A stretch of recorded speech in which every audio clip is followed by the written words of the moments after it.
everyone and welcome. My name is Nicolle Mapiye, and on this channel I do videos about my life living here in Australia, and I also share about my journey in Zimbabwe. In today's video I'm going to be talking about moving to Australia. This video is for all those people who have ever considered moving to Australia. And I've been in Australia going on 18 years now in Brisbane. And I've had so many people ask me during the one-on-one sessions that I do, or just in conversation, how do you move to Australia? And I'm a big advocate for exploring life in different areas, bicontinental living, just being able to experience life outside just one country. And what a lot of people have said is that the visa process in Australia is not very clear, and a lot of people want to move to Australia, but they always get stuck because they don't know which visa to choose or how to go about applying the visa.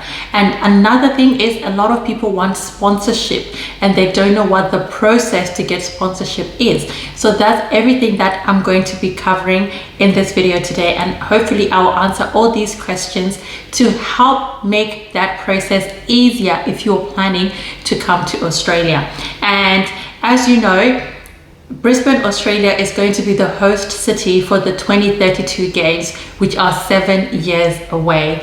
That means that a lot of people are looking to move to Australia because of all the potential business things, property. A lot of things are going to be happening in Brisbane, and people want to be able to be in Brisbane and take advantage of all of it.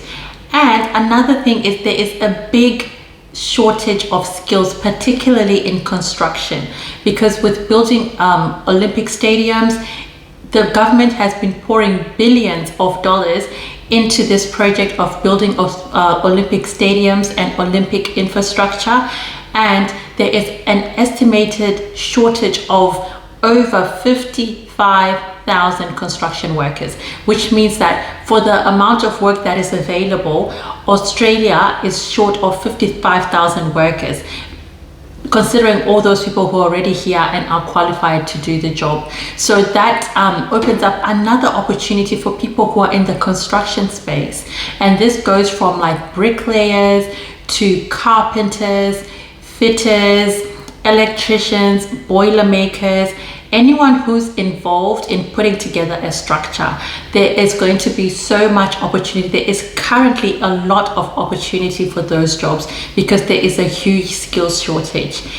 In today's video, I'm going to be talking about one particular visa which I personally love, which is the skills in demand subclass 482 visa. So this visa is a visa that is up to 5 years, and it also has you can also transition easily from this visa to a permanent residence visa.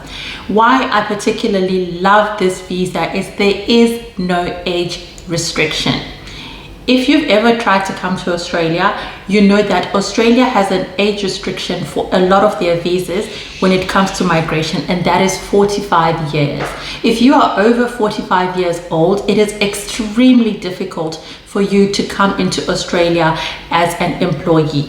But if you come on the subclass 482 visa, there is no age restriction because this is a skills in demand visa, and this particular visa you have to be sponsored by an employee. So first of all, I'm just going to talk about the visa. It's up to 5 years and how to find this visa. So if you go on the Australian Home Affairs website, and this is how you find all the visas that are available in Australia.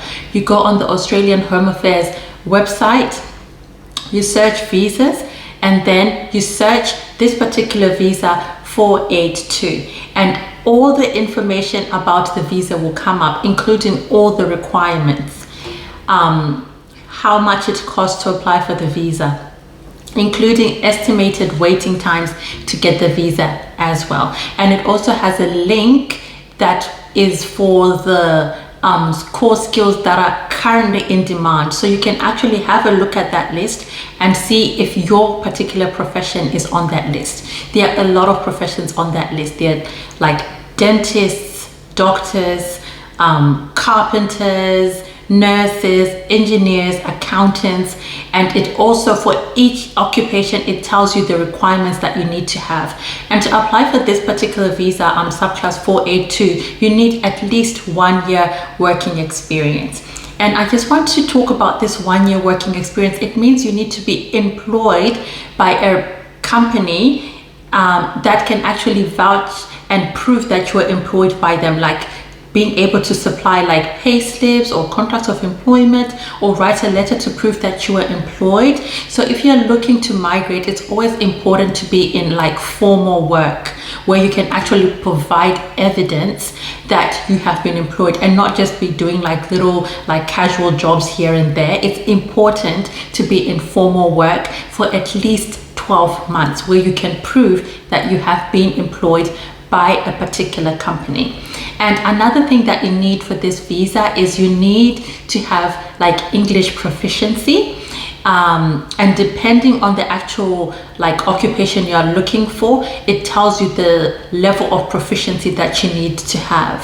So you need to have English proficiency, you need to have at least a year's experience, like preferably 2 years experience plus in that particular profession. And for some of the occupations, they can actually consider significant work experience in lieu of qualifications. And what that means is, if you've worked, for example, as a carpenter for 3 years, but you don't have like a certificate or a qualification in like, you know, carpentry or cabinet making, but you can prove that you have been employed in that industry for like 3 years plus, they can consider that. So you have to go on the particular profession and see what those requirements are, and if they will accept work experience in lieu of a qualification.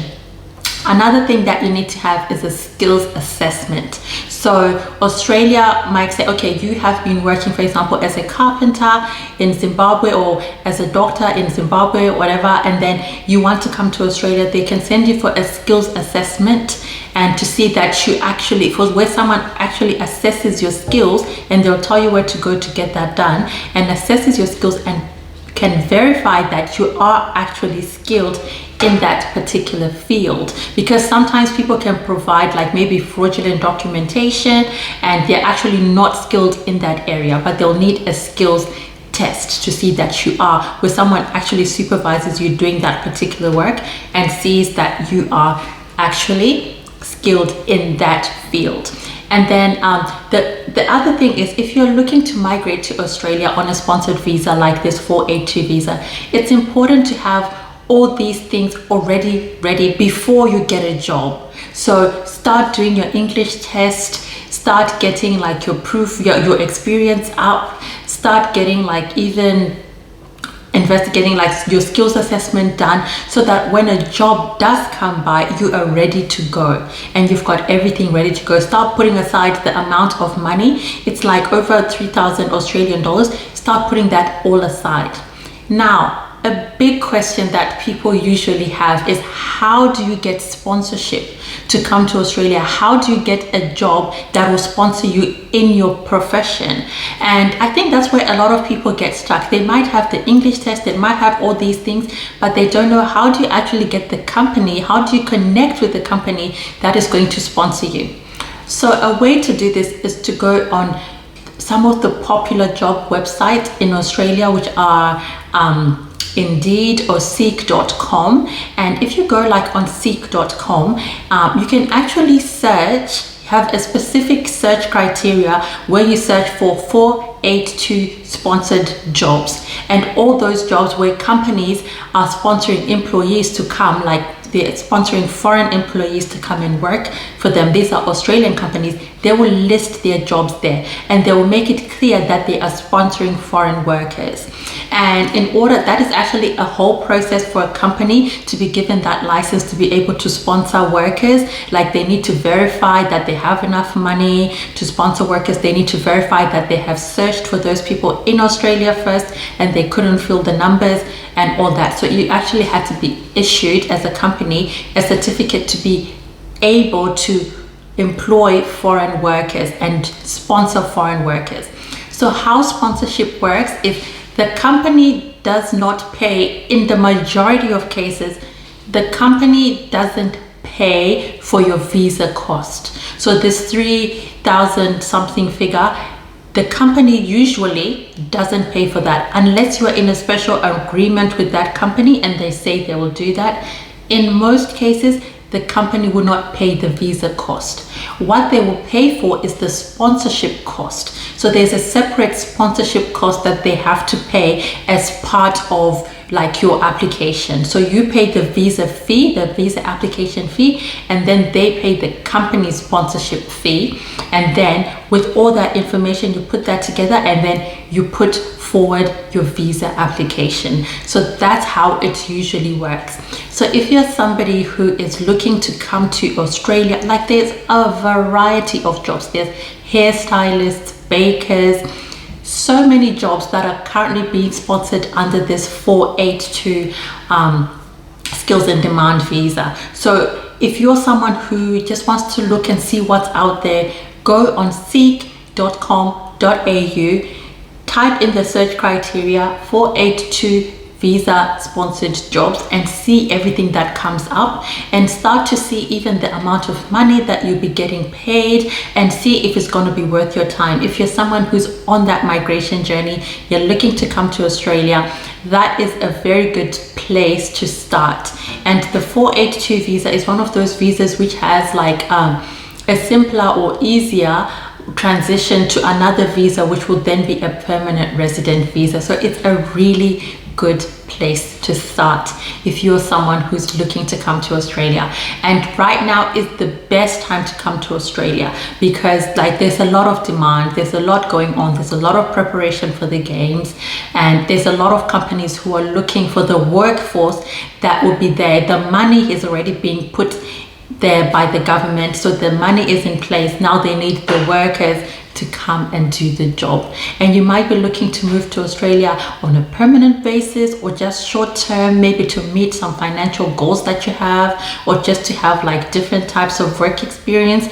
Whatever your like end goal is, and you want to just like migrate, have a new experience, check that visa out. And I hope you found this video helpful to see what are some of the steps that you need to get ready, to get prepared, to get the application process, and to get an employer who will be able to sponsor your visa. All right, guys, that's all from me today, and I will see you in the next video.